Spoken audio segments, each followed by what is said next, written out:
This is where we start elevating. So we're going to think about creating new products for the same market. We're going to think about growing our businesses, offering, sticking to our lane, Diane spoke about that earlier, but maybe introducing some things that are complementary to who we currently are. So Natalie Ann's introduced the hair care range, Stephen Khalil was talking about his accessories. There are certain things that are missing in your business, and as John and Manuel said, we were getting inquiries and we were turning them away. If you've had the same question asked to you more than 2 or 3 times in any given month, and you are saying, we don't do that, you need to be doing it. Work it out. That is money, and you're constantly referring people somewhere else. You are missing out on what people want from you. They're asking you that question. Give it to me. I'm coming to you and I'm saying, I want earrings. Do you do earrings? No, we only do headpieces. We don't touch earrings. You need to go over there. Why? Why are we so obsessed with sticking to one thing? Ego, 1. 2, not having enough time or resources to work it out. Stop and work it out. That's my biggest tip there. Market development. So introducing new products or services into new markets. So we may work in the private market. How am I going to tap into corporate? How am I going to start getting gigs in a different space? How can I bring in a new type of girl? What you put out into the universe is what you get. So I've had people come to me and say, I only get eastern suburbs, a certain type of market, you know, boutique weddings, but I really want the large weddings. I want a cultural wedding and I want an Indian wedding. And I'm like, okay, let me have a look at your offering. I'll have a look at your social. I'll have a look at your packages. There is not one brown-looking girl on your page, or attire, or language. How are you meant to sell to a market if you don't actually show people that you know how to service that market? How are you meant to do it? Do a photo shoot, collaborate, get people together. I want to service the Indian market. I'm going to focus on that. The Indian market in Australia is massive. The Chinese market. There are people who just solely focus on those markets. If you're a photographer, we've got Henrik in the room, Image House, you want to focus on that, you've got to put it out there. If all they're saying is one type, it's not going to happen. Diversity is what actually attracts people and makes them realize and are convinced that you can actually deliver to that. Nat with the afro hair, right? It's all about what you're putting out into the universe. So you have to, and if you don't currently do it and you want to do it, that's where you start thinking, I need to create that content. If I'm going to choose an influencer, I'm going to find somebody who looks like that and talks like that and can create content for me. There are a lot of influencers out there who charge for sharing on their platform. But you say to them, look, I don't really need to be shared to your 200,000 plus audience, but I love your photos. Can you create content for me? I need 10 photos a month. Can you do that? Sure thing. It'll probably cost you the same as a post. And guess what? They don't need to share it, but guess who has some content? You all do. It's the same with video. Think about who you are engaging with and the leveraging opportunities. Like I said, you want to use an influencer? Fine. Use the influencer. Think about, am I running a promotion? Am I running an event? Do I have a discount code for them? How can I measure what they're actually doing for my business? Where are the conversions? You're going to pay that big amount of money. You want to see some sort of result, and you need to know how to measure it, because now the likes are removed, yeah? And if you're paying for that exchange, what am I actually getting out of it? And so many people expect it to happen right away. Because once upon a time, when we started Wedded Wonderland, we would put up a post on Facebook or on Instagram, and that page would get 1,000 likes in 5 minutes. But now everyone's on Instagram, and most people know who you are. So it has to happen over time. We are in a long shelf life industry. People do not make decisions overnight. If they're already following you, great. If they already know who you are, fabulous. What are you doing that's new? What are you doing that's exciting? What are you bringing to the market? Why would you use a platform like ours? Why would you use an influencer? Why would you collaborate with someone? The why question is missing. Now we're going to talk about diversification. So this is radical. New product, new market. Inspire is, if you think about it, is there a single bride? I mean, there might be a couple of brides in the room, but this is a B2B conference for business leaders. Yes, we have wedding people in the room, we have event people in the room, but how much of your business is related to that specifically? This, for me, was a diversification. I now consult to businesses that are in dentistry because the rules are the same. The marketing principles are the same. Who are you talking to? Why are you talking to them? And how are we going to go about doing this? Are you going to spend money on Facebook advertising? You know, I had a client come to me and say, I want to host a VIP night. And I said, but you've been in business for 6 months. Who are your VIPs? Like, you need brand awareness and then build an affiliation. Then we introduce a loyalty program and a VIP night. You can't have a VIP night 6 months into a business. You look crazy. But people see other people do it and think, I want to do that. I can do a VIP night. Okay, so do it for your friends and family. How much money are you going to make? Everyone's coming for the food and guess what? And a discount on the night.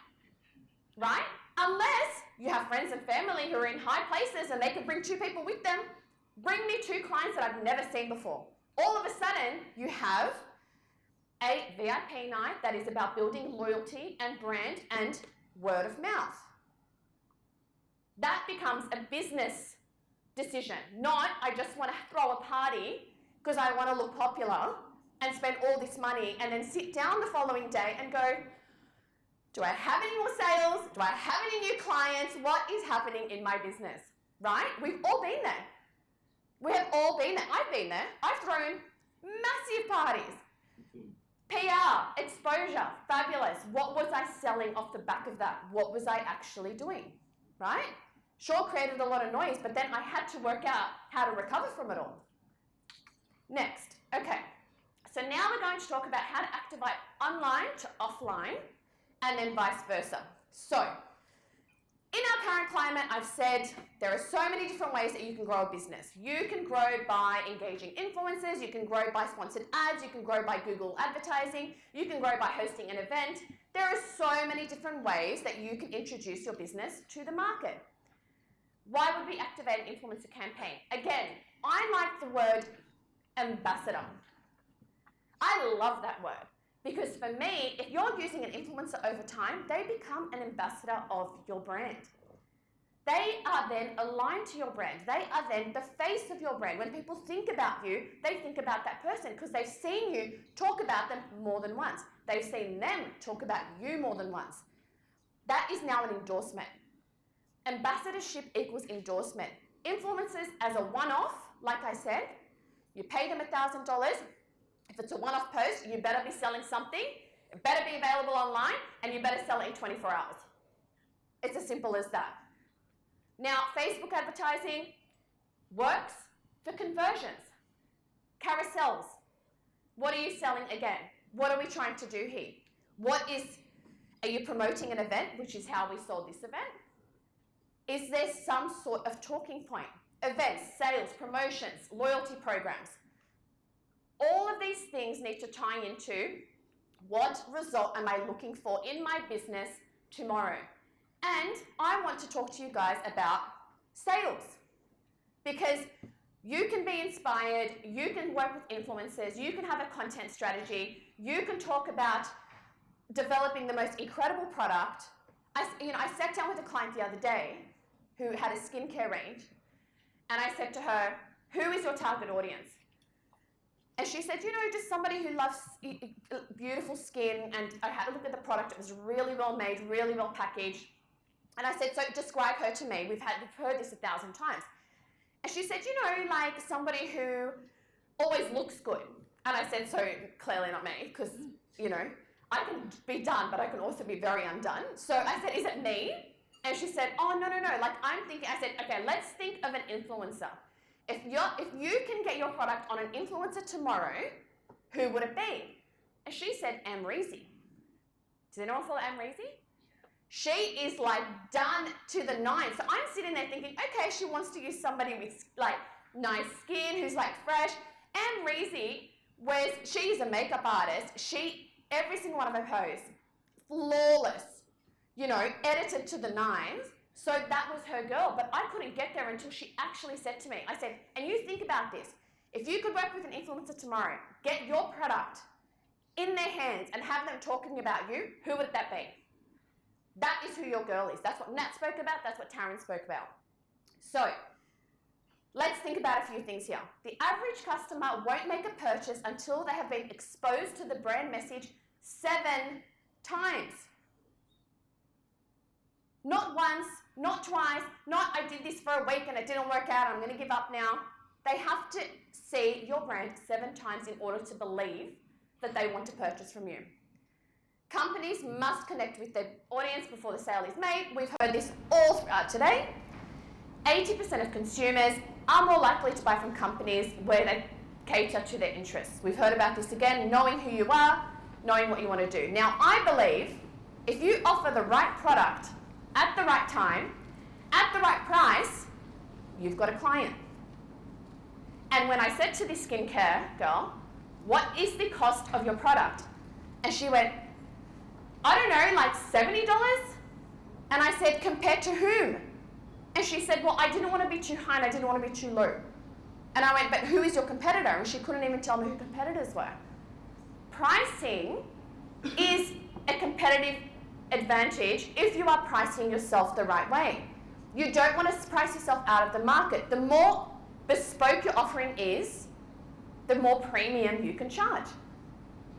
But if you see 20 different balloon walls and they all are looking very similar and the branding's all looking very similar and the brands are talking about themselves in a very similar fashion because it's the chicken shop ideology, who do you go to? You go to the one that's the cheapest. Right?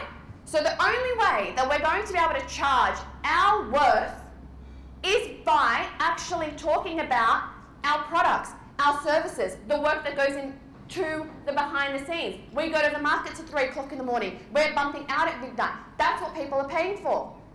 Otherwise, they do not see a difference. They're just seeing Instagram posts and they are not educated. So it's up to us to talk about our brand so people understand what else they're buying besides getting their hair blow dried. Because the end product is a hair blow dry, right? It is the experience. This is what Diane spoke about as well. Sticking to your lane and getting them to the point that they feel like, fabulous, my hair's done, I look amazing. I walked out of there and I didn't have anxiety. It wasn't crazy. It wasn't, talk. It was a good experience. Next, Aussie spent an average of 4.5 hours on their smartphone a day. What are you guys doing with the other time? When is everyone actually working, right? It's so crazy. 80% of millennials sleep with their phone right beside them.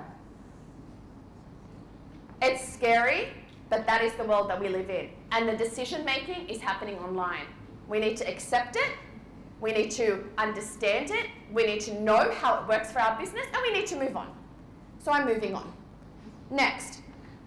Cyclical behaviours, and I've spoken about this briefly through a live, and it was really funny because Mr. George John over here said to me, you spoke about this and you said, why aren't you talking about Christmas packages and why aren't you talking about Halloween? And I was talking about all of these different activations that will drive sales to your business. You put up a post about Christmas packages and he had 30 to 40 inquiries that week. So let's talk about cyclical behaviours. School holidays. I want you to raise your hand for every single time one of these makes sense for something you can sell in your business. All right? Let's lift the energy in the room. I know I'm the last speaker, but I'm here because I want to educate. It's the teacher in me. Let's do this. Okay? So school holidays. Who can offer something during school holidays? Fabulous. Labor weekend, long weekend. Origin, food, party, home, entertainment, fabulous. That's grand finals, right? Diwali. Does everyone know what Diwali is? Yes. Okay, anyone? Lanterns? Excitement? No? Food? Anything? Got a couple of people? Halloween. Come on. Halloween. Black diamonds. Where are our jewelers? Jack Fine Jewelry, put your hand up. Anything relating to black, anything relating to colour, anything relating to party, anything relating to festivals, anything relating to dressing up. Fashion, masks, makeup. What are you guys doing? Halloween is next week. I've seen 3 cakes on my Instagram feed. And 1 makeup artist offer a course. Melissa, where are you? I saw that. Other than that, what is happening? I want some crazy hair. I want some packaging. I want gifting. Corporate, parties, something. Yes, we get in the swing of things. Spring racing. Fashion. Drinks. Barbie, where are you? Come on. There we are. What else happens during spring racing? Restaurants. Hats. Friends. Getting together. Stationery. Right? Florals. Remembrance Day. Now, when it comes to Anzac Day and Remembrance Day, you have to remember that you can't turn it into a big poppy festival, okay? Because we have to be respectful. But at the same time, we also have to think about, on Anzac Day, people want to know how to make Anzac biscuits. And if you work anywhere relating to the corporate world, and you can have a whole delivery of Anzac biscuits, or a recipe, or a box where people can take it home and make their own. TLC Catering, I'm looking at you. Why is that not happening, right? These are the things that I'm talking about. You are the creatives. Come up with the ideas and talk about them online. That's how you're going to make money. I feel like I'm yelling at my kids. So, now let's talk about, because these are the 4 biggest shopping days online, and this is what gave retail a massive boost last year. Cyber Monday, Black Friday, Singles Day. How good's that? This all happens in November. The R's missing from November and December. Where are they? There we go, see? All right, still on, ladies, still on, and gentlemen. Okay, so Black Friday, Cyber Monday, Singles Day. If you want to get rid of product, if you want to have a 1-day sale where you can do 15% off accessories, El-Khoury design, this is the time to do it. Because you don't want to be doing a sale when people are busy. You want to be doing a sale when everyone's online looking for deals, right? That's when they're ready to buy. Because there are so many bigger things other than your business happening. So you want to give yourself a push. Do the sale for the quiet time. So if you're in the service industry, you may think, oh my goodness, June next year is looking really dire.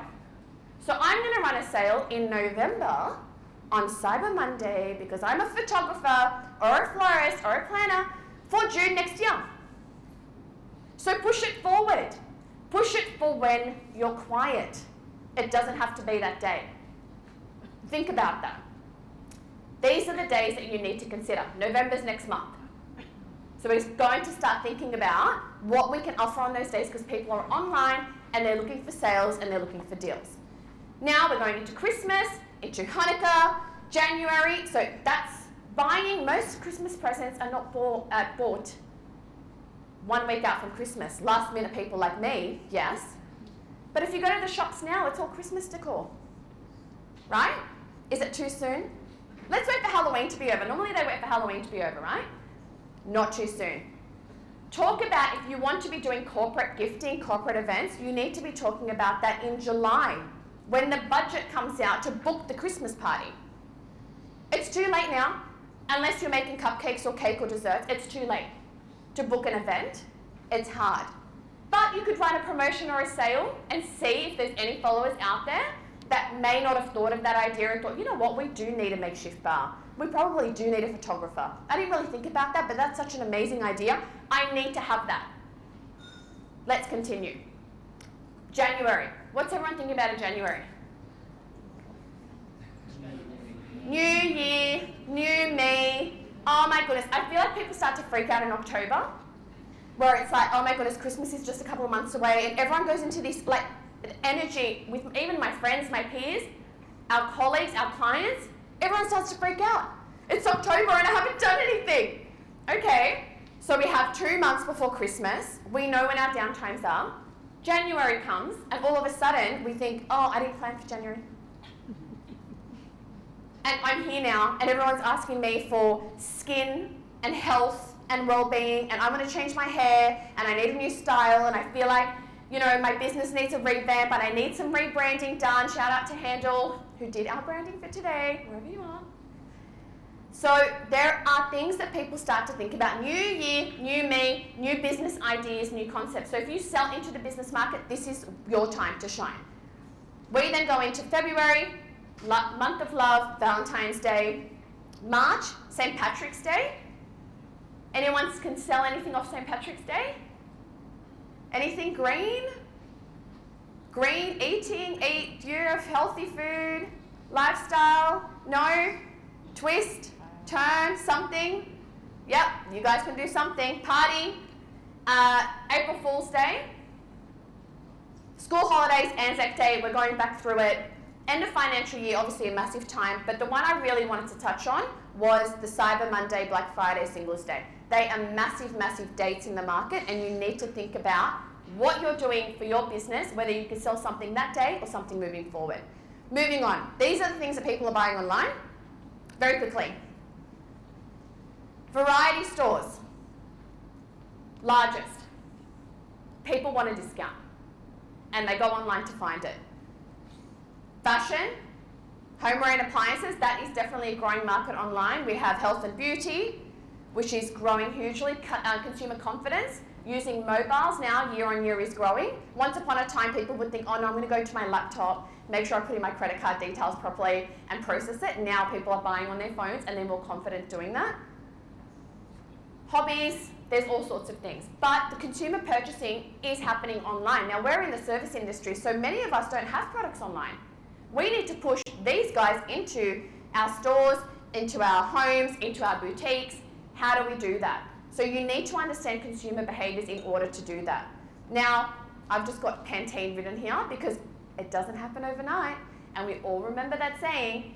Look at where most people give up when it comes to driving a marketing strategy. Whether they're marketing with someone else or whether they're doing it for themselves, that's exactly the time that they start to gain some traction. And as you guys would know, brands that we've worked with over time at Wedded Wonderland are the ones that are most successful. Because it wasn't a one-off, and it wasn't just a post. There was an event, there was a content collaboration piece, there was a giveaway, there was some sponsored content. We did different things for them. You cannot be one-dimensional and hope that it's going to work. There are multiple things that you need to be doing. Growth cannot take place without strategy. Now I'm going to give you 2 examples of competitions that were run that I found very interesting. There's a brand that's been around for maybe 3 or 4 years now that wanted to do a giveaway. Now most people when they do a giveaway, give away their own product, right? What these guys did was buy a double pass for Business Chicks, Sarah Jessica Parker, and they gave it away on their platform. Now they knew who their girl was, fashion, fabulous, single girl, always dressing up and going out. Instead of giving away their own product, which they probably tried to do before and didn't get much traction on, they bought a couple of tickets, which may have cost them $500, and they gave it away. They had over 1,000 comments overnight. The affiliation, the opportunity, the fact that they had so many women tagging their friends. Look at who's being introduced to that brand. What an opportunity. And all they had to do was buy 2 tickets to an event. So think about things that you can give away that isn't just about you. How can you affiliate things that are bigger than you to you? I thought that was very smart. Another one is the crowdsourcing, the crowdfunding. For me, I think that it's so hard to ask for money. But there was a designer in Brisbane, Gold Coast, who said for every single person that puts in $100, they can go into the running to win a wedding dress. So all of a sudden, all of these girls who wanted a wedding dress or a couture dress, who probably couldn't afford one, thought, well, how many people are going to enter this? I'm going to put in $100, and this designer wanted to go show in New York, but she didn't have the money. So every single person put in $100, and all of a sudden, somebody won a wedding dress, and she had enough money, and she made enough money to go to New York. So think about the way that you're giving things away. What can I give? How can I create an experience out of this? Who can I align myself with? And Nat and I were speaking about this the other day. Audience, when you want to collaborate with someone, you either have to have, there are so many different points. Are they going to collaborate with me because we have similar audience following, which is generally how people just judge? Why would I collaborate with you? You got 2,000 followers. Like, this is what people think. But if that person is willing to give you something unique and something exciting that your audience hasn't seen before, you will collaborate. So don't just judge based on numbers. You may need content. That may be an amazing photographer or videographer or influencer that looks brilliant in your product. Check your DMs. This is how people communicate now. Check your DMs and contact people. For every 10, you might get 2 that respond. 2 is better than nothing, right? And if you can introduce your brand to 4 new influencers a month, or 4 new collaborative pieces, or 4 new ideas, it will happen. Just put it in your head. Once a week. I'm going to find one person I don't know online and introduce myself. How long does that take? We spend an hour on our phone just scrolling through what other people are doing, going, why didn't I think of that? Why didn't I do that? I could have done that. You know, like, it's like this, and it enters our subconscious. We then come up with an idea that we think is an idea, but we actually saw it somewhere else because we're just watching what our competitors are doing. Look outside the box. Inspire yourselves. Go to a museum. Go to an event. Speak to somebody completely outside of your industry. Why do we have all of these different speakers here? Because I don't look at the wedding industry. I can't. Who am I meant to turn to? I have to look at people who are creating and doing exciting things and inspiring, and then work out how I can relate that to my business and to the people that I work with, because I want to continue to inspire. And you all do it for the love. I know that because I just see passion in the room. But you all also need to make money. And if you don't know how to talk about your brand, I've given you a whole bunch of different ways to talk about it. Every month there's something happening. We do National Puppy Day. We have a whole day dedicated to brides with their dogs. Do you have something that you can sell? Outfits for dogs? I don't know. Every single day in the cyclical calendar there's something happening. National Best Friend Day. Talk about bridesmaids. Do you sell bridesmaid dresses? All of a sudden you've got a talking point. Bring your bridesmaid in for some filler. I don't know. Think about every day there's something happening. If you don't know, if you don't have any idea about what your content strategy should be, there is something happening. Google it. What is happening today? Is it National Donut Day? Foodies? And talk about it. Because that's how you're going to generate interest. And that's how you're going to get people excited. And that's how you're going to find something to talk about to drive sales for your business. So I hope that was helpful. Yes? You're feeling excited?